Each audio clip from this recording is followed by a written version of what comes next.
Okey, Assalamualaikum warahmatullahi wabarakatuh dan salam sejahtera. Baik, so dalam video kali ini saya nak tunjukkan kepada anda bagaimana cara untuk kita menghasilkan video-video yang saya dah postkan lah. Video-video seperti ini. Kita hasilnya kita akan edit menggunakan CapCut lah. Tapi bagaimana kita nak menyediakan video-video background dia, kan kita nak campur-campur apa semua tu. Macam mana kita nak buat? Menggunakan gabungan GPT Assistant, Sora dan juga CapCut. Okay, sometimes kita akan menggunakan Canva juga untuk kita edit gambar-gambar kita dan sebagainya lah. Tapi kebiasaannya memang kita akan menggunakan gabungan GPT Assistant dan juga Sora dan CapCut. Itu tiga benda yang paling wajib sekali lah. Alright, so saya tunjukkan kepada anda. Alright, so mula-mula kita kita just say hi je lah. Say hi, and then yang ini abaikan. Ini saya sebenarnya nak buat tadi image, tapi malas nak guna image. Saya nak tukarkan copywriting. Okay, first thing first, kita kena dapatkan dulu copywriting. Ini adalah copywriting yang kita dah buat lah. So cut short saya tak tunjukkan lah macam mana nak generate copywriting apa semua ni. So kita dapatkan dulu copywriting yang kita nak gunakan untuk iklan yang mana, awareness ke ataupun interest, consideration, conversion sebagainya lah. Okay, so kita minta Cara, C-A-R-A nama dia, Cara kat sini saya tunjukkan. Cara. So Cara ni dia akan buatkan skrip video untuk talent baca. So bila kita suruh dia tukarkan copywriting ni menjadi skrip video style TikTok maksimum 60 saat, dia akan buatlah skrip copywriting, skrip video, okay, video punya skrip dalam bentuk yang lebih kurang macam ni. Sometimes kita akan dapat benda lain sikit lah, tapi lebih kurang macam ni lah. Dia ada juga opening hook. Serius lah, nak hire 3 orang staff, total 5,000 sebulan, copywriter 2,000, designer 1,500, closer WhatsApp 2,000, total 5K sebulan. So itu adalah tone yang kita boleh gunakan. Kita boleh terus record dekat dalam CapCut. CapCut dia ada juga untuk voice recording terus. Kita boleh terus record dekat situ sambil-sambil kita baca kat sini. And then tukar tone, chill dan yakin. Tapi aku guna GPT Assistant je, bayar RM297 sekali je. Dia tulis copy ikon niche kita, siap skrip WhatsApp atau follow up, idea content based on emosi prospek, guna tone bahasa Malaysia dan juga English yang orang suka baca. Dia tak MC, tak minta cuti, tak merajuk. Kerja jalan smooth macam ada tim 3 orang. Assistant ni dia akan ganti 3 staff, tak ada drama. Hasil macam tim 5 orang buat, 2-3 minit je. Skrip dan content siap. Sekarang ni ada promo RM297 sekali bayar, lifetime access plus support group. Try dulu GPT Assistant, kos macam nasi Arab 4 kali, hasil macam full team marketing. So itu adalah ayat yang saya gunakan ataupun voice, jenis lingkup suara voice lah yang saya gunakan dekat dalam ni. Kalau nak tengok kat sini, ni hasil dia. Alright, so itu adalah hasil dia, hasil akhir dia lah. So kita boleh menggunakan bila kita dah dapat dia punya dia punya script video ni, kita boleh terus recordkan dahulu. First thing first, memang kalau macam saya lah, saya punya style, saya akan record audio dia dahulu. So kat sini just klik saja dia punya record audio ni, klik pada record, lepas tu kita terus baca lah. Kita boleh je tengok kat sini, baca, and then kalau rasa macam takut tersangkut-sangkut, buat part by part pun boleh. Lepas dah klik, saya tukar yang baru, kita tukarkan yang baru. So kat sini lah, kita klik, and then serius lah, nak hire 3 orang staff, total RM5,000 sebulan. Lepas kita pausekan dia lah. So tapi kalau macam saya akan bahagikan dua apa nama ni, dua view view apa benda dah, saya pun tak tahu nak sebut macam mana. Splitkan screen saya dua, senang supaya kita boleh klik hit apa, record and pause kat sini sambil kita baca dekat sebelah sini lah. So saya akan buat macam tu sebenarnya. Alright, so itu adalah cara macam mana kita nak record lah. Itu style saya record lah yang saya dapat dia punya sepanjang saya buat beberapa jenis video ni kan. Alright, lepas kita dah record video, lepas tu dekat atas ni, okay, so dekat atas ni pula saya menggunakan Mac Sora. Okay, Mac Sora. Mac Sora ni tak ada lagi lah buat masa sekarang. Saya tak release lagi, tapi mungkin anda yang tengok video ni mungkin dah release lah kan. Buat masa sekarang saya buat video ni, dia masih lagi belum release pada public, pada anda yang dah beli GPT Assistant. So ini adalah Mac Sora. So Mac Sora arahan ni macam ni, buatkan scene based on ayat ni, serius lah nak hire 3 orang. So saya akan ambil satu persatu yang mana saya nampak, okay, ini boleh buatlah sebagai satu scene. yang ini jadi satu scene, yang ini jadi satu scene, yang ini jadi satu scene. So sebab kita nak transition video tu dia laju, dia tak slow sangat lah kan, ataupun macam itulah lebih kurang kan. So kita boleh buat macam tu, kita suruh Mac Sora buatkan scene based on ayat ni. Nanti dia akan Mac Sora ni dia akan fikirlah, dia akan filter apa yang boleh masukkan dalam prompt untuk kita bagi dekat Sora tu nanti, apa benda dan macam mana dia nak buat lah kan, ikutlah apa benda dia buat, dia apa benda-benda macam tu kan. So ini adalah prompt yang dia bagi. So prompt yang dia bagi ini kan, sepatutnya kita boleh copy dan juga kita boleh masukkan kat sini.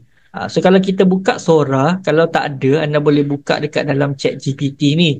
Chat GPT sebelah sini dia ada Sora dekat situ. Kan, Sora, klik je Sora tu, dia akan buka lah sora.chatgpt.com library atau apa-apa sajalah. So buka je dekat My Media ke dekat Explore pun tak ada masalah. Dia akan ada juga persistent menu dekat bawah ni. So kita boleh copy paste prompt yang diberikan oleh Mac Sora tadi. Plus, saya suka menggunakan satu lagi tips ataupun strategi dia adalah kita createkan dulu image. Buat yang ini saya tak menggunakan apa-apa GPT assistant lah. Masa saya nak create image, nak bagi reference kepada Sora ni sebenarnya. So, buatkan gambar based on prompt ni. Aku nak jadikan gambar tu sebagai first image dalam sini. Saiz 4:5. So, saiz portrait lah. So kita copy balik prompt yang ni, prompt yang sama juga, pastekan dekat sini. Nanti dia akan createkan satu scene yang lebih kurang macam ni. So ini kita downloadkan dia, and then kita boleh tambah dekat sini. Tambah upload from device, and then kita boleh mana tadi punya, yang inilah. Okay, yang ini. So dia akan reference daripada gambar inilah yang dia akan jadikan sebagai video dia. Macam tu. Itu adalah cara yang pertama yang kita boleh buat untuk scene kita tu. Cara yang kedua adalah kalau kita nak jimat, yang ini kita buat duration dia 10 saat, and then kita boleh klik pada storyboard. So dekat dalam storyboard dekat Sora ni, dia akan buat macam ni. Dia akan adalah 1, 2 sampai 3, 10 ni kan. So kita boleh rapat-rapatkan dia. And then yang ini pun kita boleh merapatkan dia sikit macam tu. Kita nak dalam masa 10 saat lah. Kalau tengok pada video kita ni tadi, berapa saat yang kita record? Yang ini adalah 5 saat yang pertama. Belum masuk lagi. Ini baru serius lah apa ayat tu tadi kan. Ayat first sentence sahaja. So 5 saat. So maksudnya dekat sini, saya boleh buat dia sampai 5 saat kat sini lah. Kita bagikan tengah-tengah, centerkan dia. And then yang kelima ni kita boleh tambah add image from device, and then saya nak bagikan gambar ini. Gambar ni, ini cara yang kedua yang bukan saya gunakan tapi boleh digunakan juga buat macam ni. Okay, got it. Okay, boleh. And then ni rapatkan dia. Kemudian kita tambah satu lagi, add image. Yang ini pula ini bukan image, ini video. Delete. Something like that lah, benda-benda macam tu. So dia akan jadi transition untuk 10 saat punya video kan. So itu adalah cara yang pertama. Tapi kebiasaannya saya buat satu persatu je lah sebenarnya. Kita just buat satu persatu saja, macam yang awal saya tunjukkan tadi. So bila kita buat satu persatu, dia akan ada banyak lah. Dia akan ada banyak sangat. Kalau anda tengok dekat dalam video saya, sudah ada satu video kat sini, 2 video, ini video yang kedua, ini video yang ketiga. Okay. Ini video yang pertama tadi, saya cropkan dia dan letak dia dekat bahagian ujung lah, nak menjimatkan supaya tak perlu saya generate banyak video. So ini adalah video saya recording, screen recording untuk saya punya part lah kan. Part GPT Assistant, nak tunjukkan macam mana GPT Assistant tu berfungsi, bla bla bla. Yang ini adalah bentuk gambar, saya generate pakai gambar sahaja. So itu adalah cara bagaimana kita nak cut short, kita nak buat video yang high engaging, yang mengikut kita punya saranan yang diberikan untuk ikut kita punya copywriting yang kita dah buat, memang tailored untuk kita punya prospek kan. Lepas tu dia punya what we call, dia punya ayat-ayat video skrip dia ni pun tailored untuk kita punya testimoni, tailored kita punya prospek kan, target market kita tu.